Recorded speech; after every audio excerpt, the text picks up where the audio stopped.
القاعدة الثانية الكلمات المكررة أو العبارات المكررة. تأتي عبارة مكررة أو كلمة مكررة نقف عندها.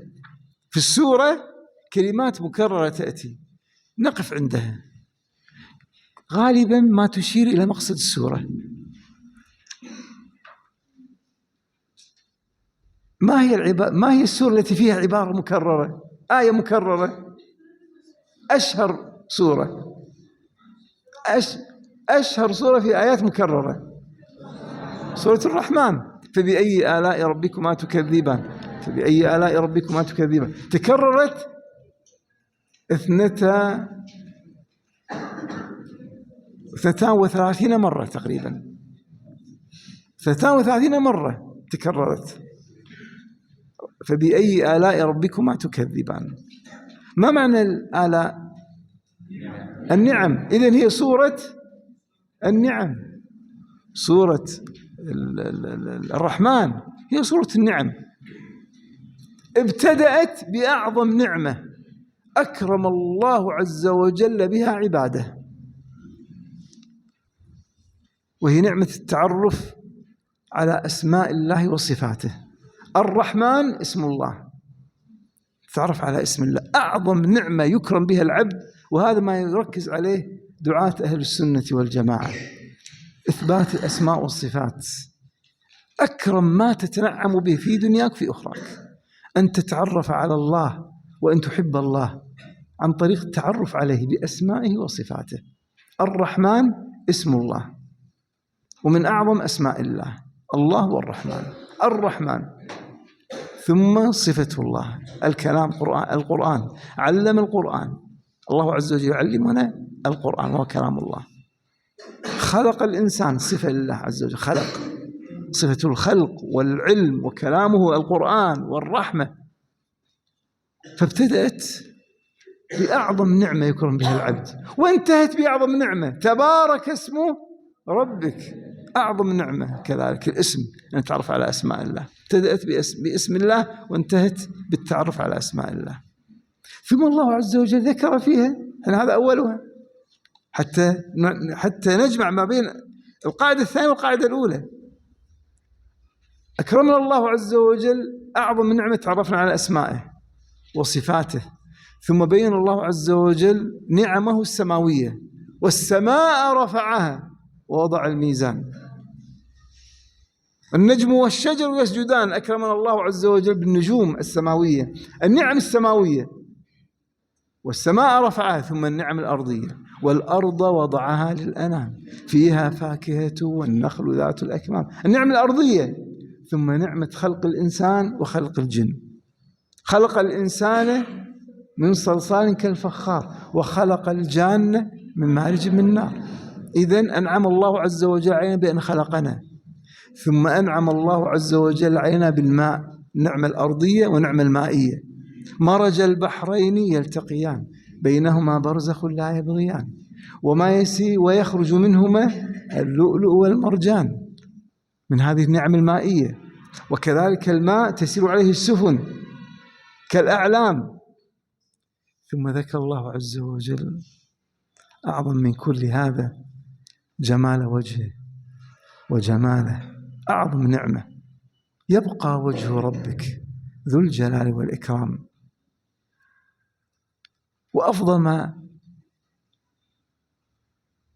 أفضل أعمالنا أن نتواصل مع الله. يسأله من في السماوات والأرض كل يوم هو في شأن. ثم ذكر الله عز وجل هذه الآن نعم الدنيوية، ثم ذكر الله عز وجل النعم الأخروية. وذكر لأهل الجنة صنفان، أن لأهل الجنة صنفين: أعلى صنف السابقين المحسنين، ولمن خاف مقام ربه جنتان، ودونهما المؤمنون، درجة المؤمنين، تلك درجة المحسنين السابقين المقربين، ودونها درجة المؤمنين الأبرار. قال: ومن دونهما جنتان.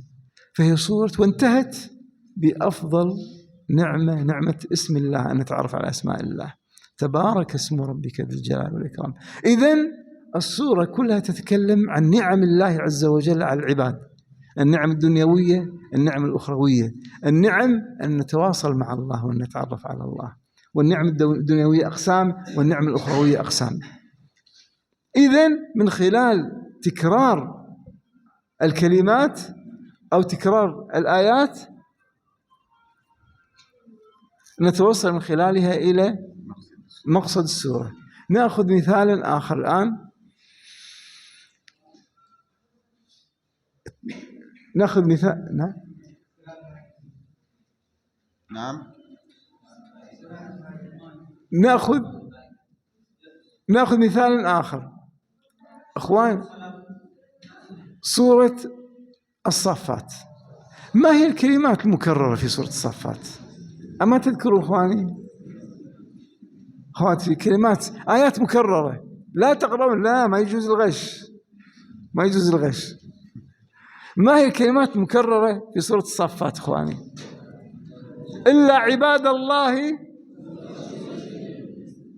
المخلصين كذلك نجزي المحسنين إنه من عبادنا المؤمنين. محسنين، مؤمنين، مخلصين. سلام على نوح في العالمين، سلام على إبراهيم، سلام على موسى وهارون، سلام على الياسين، سلام على المرسلين. سلام سلام سلام، مؤمنين، محسنين، مخلصين.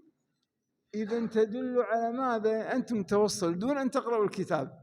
كونوا معي إخوان وأخوات. إذن هؤلاء من هم هؤلاء؟ ما الذي يجمع بين هؤلاء؟ محسنون، محسنين، مؤمنين، مخلصين، سلام عليهم. من هم هؤلاء؟ أولياء الله. سورة الأولياء، هذه سورة الصفات. مكانة أولياء الله تبارك وتعالى، مكانة أولياء الله عند الله، هذه سورة الصفات. جمل مكررة، آيات مكررة، من خلالها نتوصل مقصد السورة. الآن عرفنا القاعدة الثانية، نريد أن نطبق القاعدة الأولى على السورة، سورة الصفات. هل أولها وآخرها فعلا من خلال نتوصل مقصد السورة؟ ما أولها والصف. من هم الصفات؟ من هم الصفات؟ الملائكة. ملائكة تصف عند الله. يقول النبي صلى الله عليه وسلم: ألا تصفون كما تصف الملائكة عند ربها؟ قال: يا رسول الله كيف تصف الملائكة عند ربها؟ قال: يتمون الصفوف الأولى ويتراصون في الصف. النبي صلى الله عليه وسلم يخبرنا الملائكة تصلي كما نصلي، يتراصون، يتمون الصفوف الأولى، إمامهم يصفهم فيتمون الصفوف الأولى، ثم يزجرهم: ارجع، عدل الصف، ضبط الصف.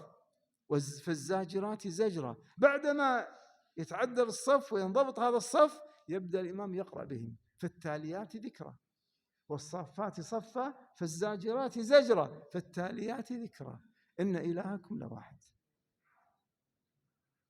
إذا ابتدأت بالقسم بأولياء الله في السماء، وطلب من النبي صلى الله عليه وسلم أن نكون مثلهم، ألا تصفون كما تصف الملائكة. وانتهت: وسلام على المرسلين. ومنهم المرسلون، مرسلون في السماء ومرسلون في الأرض. رسل الله عز وجل في الأرض ورسل الله في السماء، هم أولياء الله، سلم الله عز وجل عليهم. إذن القاعدة الثانية طبقناها على سورة الصافات، وانطبقت القاعدة الأولى على سورة الصافات.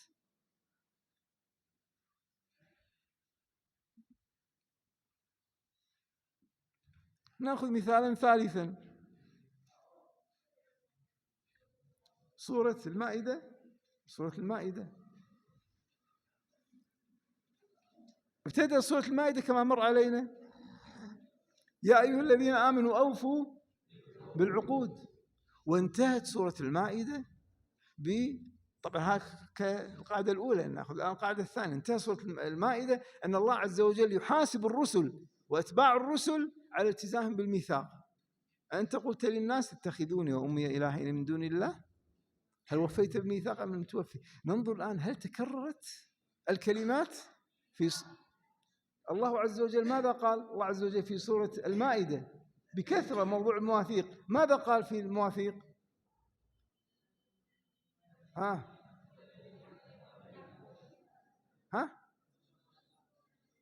وميثاقه الذي واثقكم به إذ قلتم سمعنا وأطعنا، بعدما ذكر الله عز وجل الوضوء فأخذ علينا الميثاق وحرم علينا محرمات، هذا الميثاق كذلك. ثم الله عز وجل قال بعد أن ذكر الوضوء وميثاقه الذي واثقكم به إذ قلتم سمعنا وأطعنا، ثم بعدها ماذا قال الله عز وجل؟ ولقد أخذ الله ميثاق بني إسرائيل وبعثنا منهم 12 نقيبا، قال فبما نقضهم ميثاقهم. نعم. ثم في آخر السورة كذلك وإذ أخذ الله ميثاق بني إسرائيل وأرسلنا إليهم رسلا. ميثاق حتى الوصية هذا ميثاق، الوصية ميثاق يأخذه البشر على بعضهم، الوصية ميثاق. اليمين ذكر الله عز وجل يمين، الميثاق. ذكر الإحرام، الحج، يا أيها الذين آمنوا. ذكر الله عز وجل عن موضوع الإحرام، وماذا حرم الله عز وجل علينا إذا أحرمنا؟ لا تقتلوا الصيد وأنتم حرم ومن قتله منكم متعمدا فجزاء مثل ما قتل من النعم. عندما تقول لبيك اللهم بعمرة، لبيك اللهم بحج، أنت واثقت الله على هذا وأحرمت، لا يجوز لك أن تفعل أي شيء إلا ما هو مسموح لك. ميثاق، إن خالفت هذا الميثاق وقتلت صيدا عليك كذا وكذا وكذا. ثم ذكر اليمين، ميثاق بينك وبين الله، حلف. لا يؤاخذكم الله باللغو في أيمانكم ولكن يؤاخذكم بما كسبت، بما عقدتم الأيمان. هذا الميثاق بينك وبين الله. ثم الوصية، هذا ميثاق. فذكر الله عز وجل تكرار بكثرة موضوع المواثيق في هذه السورة. إذن القاعدة الثانية ما هي؟ كلمات العبارات المكررة غالب ما تشير مقصد السورة. وعندما أخذنا مثال لكل، مثل أخذنا المائدة طبقنا عليها القاعدة الثانية والقاعدة الأولى، الرحمن القاعدة الثانية والقاعدة الأولى. عرفنا إذا القاعدة الثانية. القاعدة الأولى ما هي؟ أقرأ أول 10 آيات، أقرأ آخر 10 آيات، موضوع المشترك غالب ما يكون مقصد السورة. القاعدة الثانية كلمات المكررة غالب ما تشير لمقصد السورة. القاعدة الثالثة